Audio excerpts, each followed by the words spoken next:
Si Mr. Peps ay magluluto ng request ng aking mayang asawa. Ito na nga yung lulutuin natin. Ito yung version ni Mr. Pets.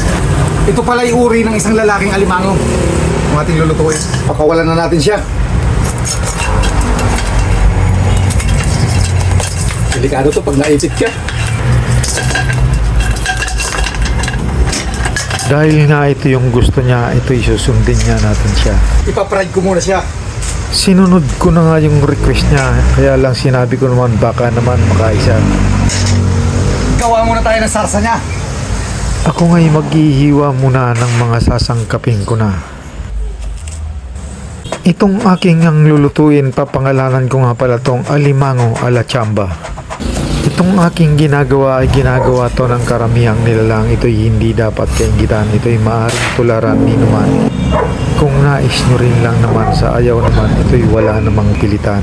Nilagyan ko muna ng dekorasyon yung aking hiniwa-hiwa kanina para magkaroon naman ng kaaya-aya sa paningin ng iba. Sibuyas naman yung aking hiwain ng simpleng-simple lang naman talaga. Patuloy ko na nga siyang ginayat na hindi nga tayo nagsasawa sa ating mga ginagawang simpleng-simple lang. Isasama ko nga pala itong ipiprito na mas malasa siya.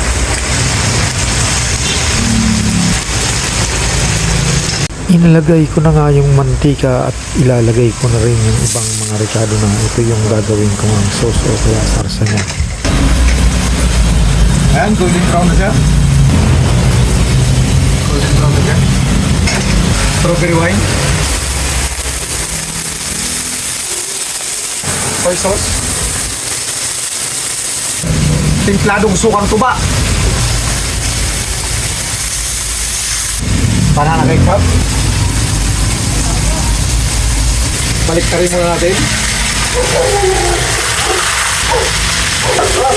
Aminta at sari-saring pampalasa na. Huwag natin ubusin para hindi ka babas tayo.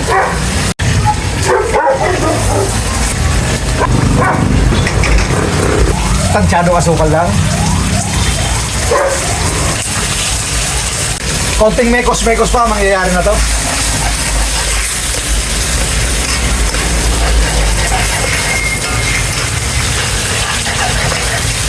Okay na. Kulay pa lang. Kaaya-aya na.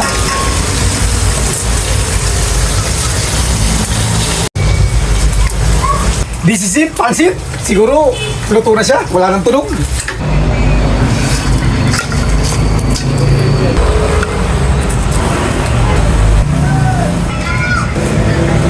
Ito talaga yung lubos na magpapalasa sa kanya. Yung ginawa nating sauce.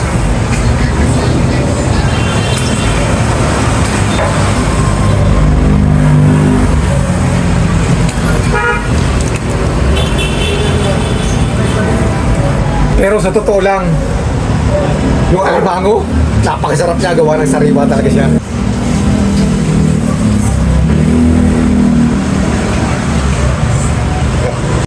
Kaya ano pa, patunayan nga natin kung mataba talaga siya. Ito yung lalaki, wala tong alagi pero nandun yung laman niya talaga, napakataba niya. Wala na tayo magagawin ito kundi patunayan na natin sa dila natin kung gaano nga kasarap siya. Ito po ng okra, sasawsaw natin sa sarsa niya. Kung gaano kasarap to, dila na lang natin yung uhusga.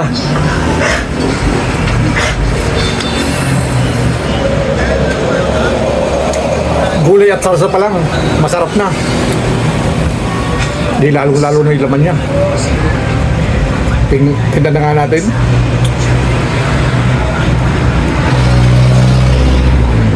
Kaya may aligi naman siyang madilaw.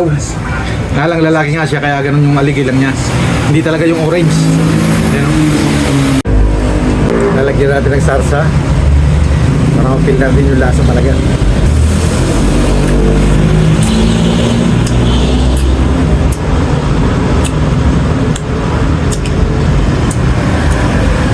Manamis-tamis. Nag-aagaw yung asim at tamis niya. Kaya napakasarap niya. Kaya ano pa, tara na. Papakin na natin ito. Ang pinakamasarap dito, yung kalamay niya, pas yung laman. Marami kagat ang ating malalasap na sarap.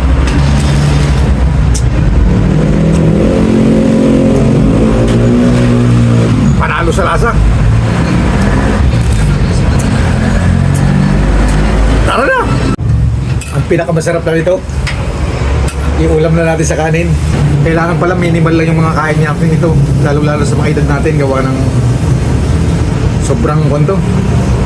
May uric acid ata to o sobrang taba niya. Delikado. Kailangan minimal lang.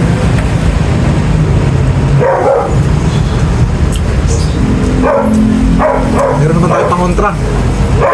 Yung cucumber o kaya pipino. Shoutout sa ating lahat. At muli magandang sabi sa ating lahat.